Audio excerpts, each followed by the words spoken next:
Croix-Rouge Côte d'Ivoire formée pour intensifier les efforts de préparation à la lutte contre Ebola présent en Guinée-Conakry depuis le mois de janvier. La Côte d'Ivoire, qui n'enregistre aucun cas à ce jour, se prépare à la riposte. Et puis en Inde, un record mondial de la contamination de la maladie à coronavirus. La pandémie de Covid-19 atteint une gravité sans précédent dans ce pays d'Asie où les patients continuent de mourir par faute d'oxygène dans des hôpitaux saturés. Bonsoir et bienvenue dans le journal. Le 14 février 2021, le ministère guinéen de la Santé a informé l'OMS que des cas d'Ebola étaient apparus entre le 18 janvier et le 13 février 2021 dans la sous-préfecture de Gouéké, dans la région de Zérékoré, c'est en Guinée-Conakry. Les patients présentaient des symptômes de diarrhée, de vomissement et de saignement après avoir assisté à l'enterrement des membres de leur famille. La Côte d'Ivoire, qui n'enregistre aucun cas à ce jour, se prépare donc à la riposte, dont un atelier des responsables de la Croix-Rouge Côte d'Ivoire pour intensifier les efforts de préparation et de riposte. Joël Gossé. Ces responsables et agents de la Croix-Rouge inquiets depuis la résurgence de l'épidémie Ebola le 14 février dernier en Guinée-Conakry, pays voisin de la Côte d'Ivoire. Épidémie qui a causé la mort de 5 personnes dans ce pays. Ils décident alors d'intensifier les efforts de préparation et de riposte contre cette maladie. D'où l'importance de cet atelier de formation d'un pôle de formateurs afin de faciliter le renforcement des capacités des comités locaux de cette structure humanitaire sur les moyens de lutte contre cette pandémie. Aujourd'hui, il y a une résurgence en Guinée. Il y a donc obligation pour nous qui sommes pays frontaliers de pouvoir faire de la prévention. Je précise que nous, Croix-Rouge, notre mission, c'est de prévenir et alléger la souffrance humaine, c'est de protéger la santé et la vie. Pour les participants, cet atelier vient à point nommé vu le contexte de crise sanitaire due à la Covid-19. Ils encouragent et félicitent les initiateurs. Pour l'heure, Dieu merci, il n'y a pas de cas encore confirmés d'Ebola en Côte d'Ivoire. On prévoit mener des actions au niveau de la zone ouest de la Côte d'Ivoire, frontalière donc avec la Guinée, où sévit une épidémie d'Ebola. Donc il était bon que, au sein même du staff de la Croix-Rouge Côte d'Ivoire et parmi nos volontaires, il puisse y avoir des personnes à même de pouvoir restituer la formation, la connaissance donc de cette maladie. Normalement, la reconnaissance au début c'est difficile, puisque c'est une maladie qui ressemble au paludisme au début, à la grippe et à d'autres maladies virales qui se manifestent par les maux de tête, les courbatures. Donc beaucoup de maladies présentent les mêmes symptomatologies que Ebola. Il est difficile au début. C'est pour cela que dès l'apparition de ces signes, il faut se rendre à l'hôpital. Si la population reconnaît les signes suivants, quelqu'un qui présente des céphalées, des maux de tête avec des saignements, il faut immédiatement le signaler dans le centre de santé le plus proche. Les responsables de la Croix-Rouge de Côte d'Ivoire, auxiliaires des pouvoirs publics, appellent à la vigilance et invitent les populations à respecter les gestes hygiéniques et les mesures barrières afin de lutter efficacement contre les pandémies d'Ebola et du nouveau coronavirus. En Inde, c'est le coronavirus qui sévit, un record mondial de contamination de la maladie à coronavirus dans ce pays. La pandémie de Covid-19 a atteint une gravité sans précédent dans ce pays d'Asie où les patients continuent de mourir faute d'oxygène dans des hôpitaux saturés. L'Inde, dépassée par la crise sanitaire.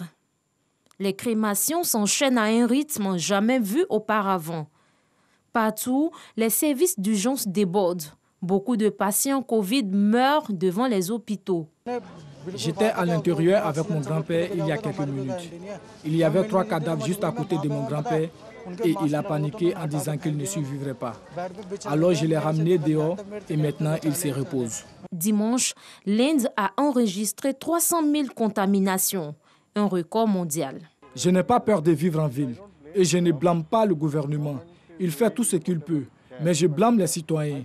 Je blâme les gens qui, en dépit de toute cette sensibilisation du gouvernement, les gens ne s'en soucient pas. Ils se déplacent de manière insouciante et les activités se déroulent et je blâme les gens, pas le gouvernement.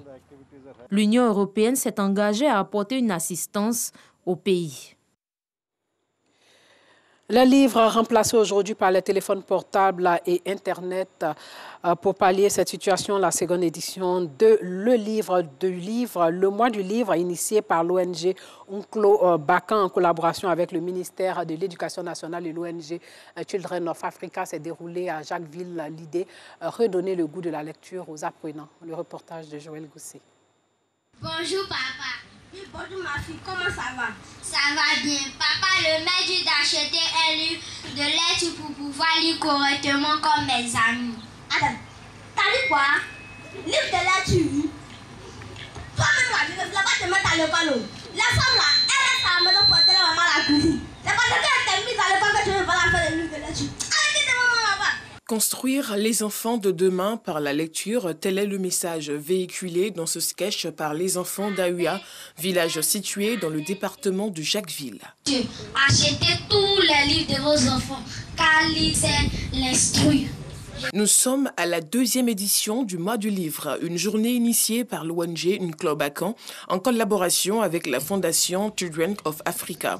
Elle vise à réduire le taux d'analphabétisme et donner le goût de la lecture aux enfants. Cette initiative vise à rapprocher le livre des lecteurs, mais principalement des enfants, parce que le livre est la porte d'entrée de la connaissance en fait. Il faut que les gens se rendent compte que les enfants n'ont pas changé. C'est peut-être les parents de maintenant qui sont plus laxistes. Quel que soit ce qu'on offre comme cadeau à un enfant, il faut y ajouter un livre parce que c'est le meilleur cadeau qu'on peut faire à un enfant.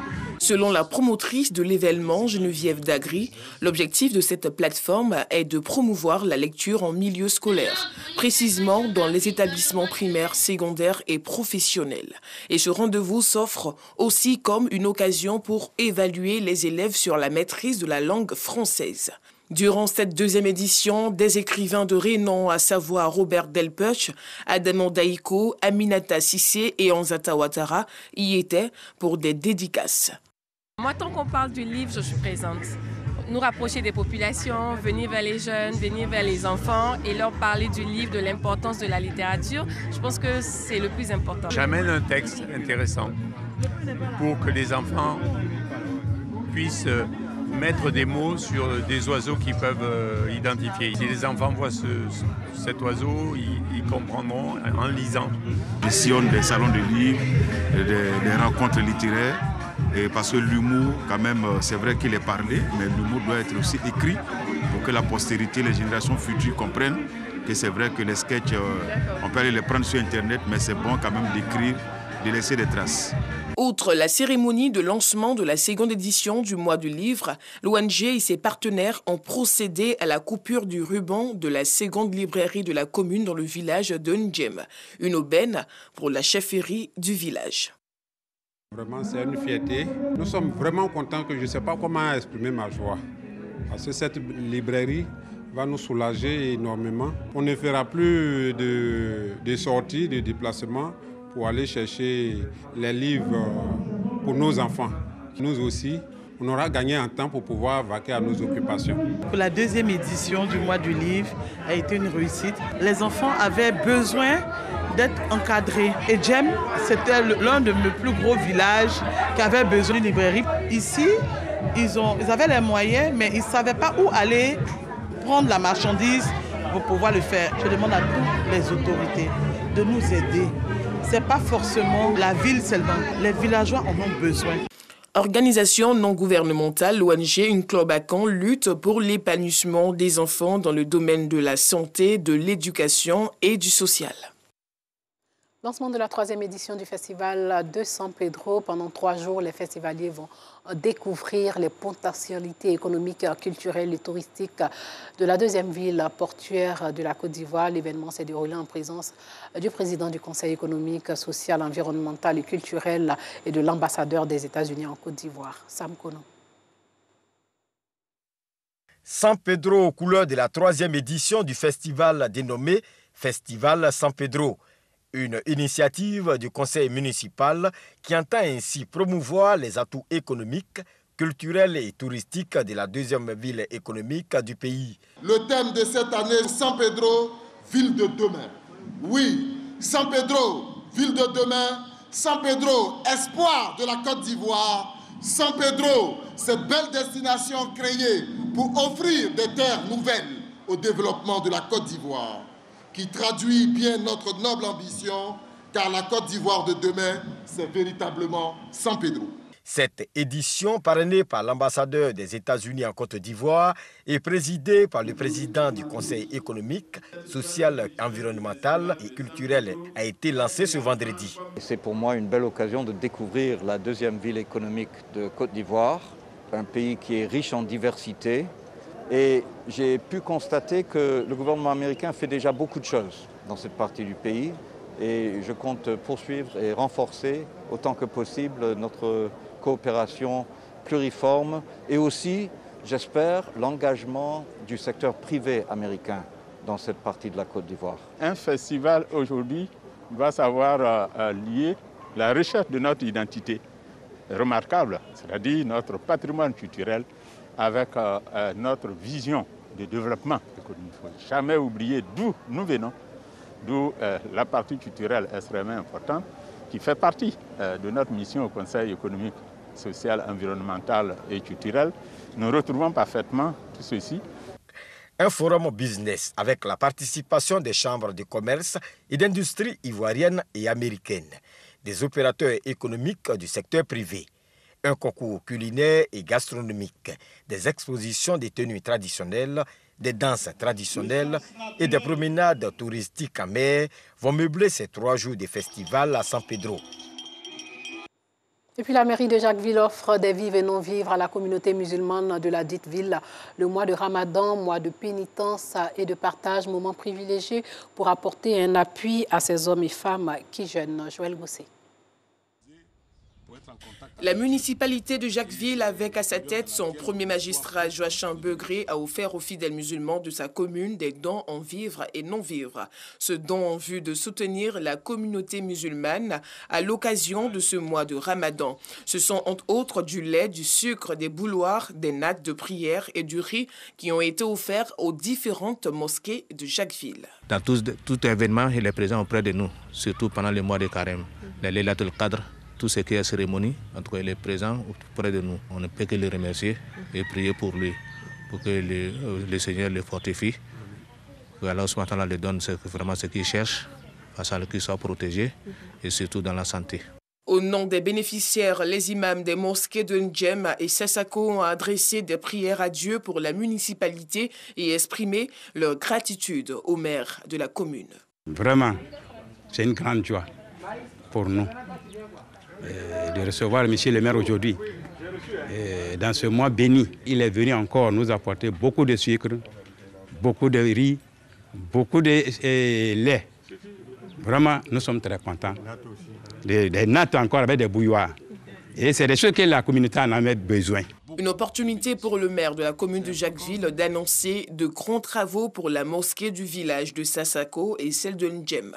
Nous sommes venus leur apporter notre soutien en termes de dons pour qu'ils puissent avoir un minimum pour mener à bien ce mois sacré du Ramadan. Et nous avons profité pour leur rappeler une promesse que nous avons faite. C'est à eux de nous donner le plan type de mosquée qu'ils veulent construire pour que dès le mois de juillet-août, nous puissions engager les travaux.